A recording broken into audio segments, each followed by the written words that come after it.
Could you describe what the Yiddish or Jewish community was like for you, um, living in New York in the 60s and 70s? Well, in growing up, there were many of the kids were Jewish, but there were no. Eventually, there were bar mitzvahs and things from camp, but the real. You know what else was a mystery and fabulous? That Grandma and Grandpa lived in Borough Park, so we were always around Hasidic Jews.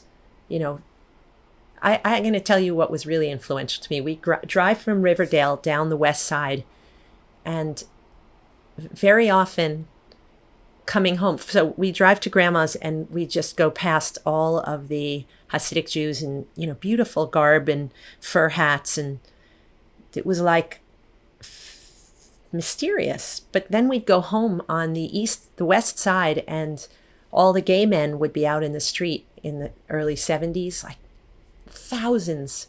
And I was equally fascinated with that. It was like the whole day was like a beautiful masquerade between, Orthodox Jews and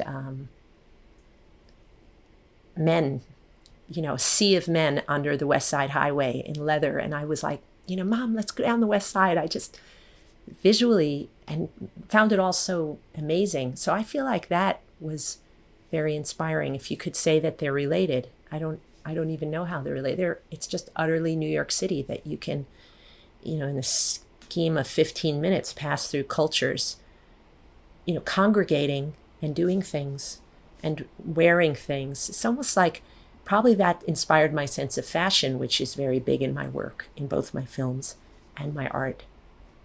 I don't know if this is all a stretch, but I remember just my family, my mother would, were she around, would be able to tell you that I would beg to go down the West Side. I just found it amazing.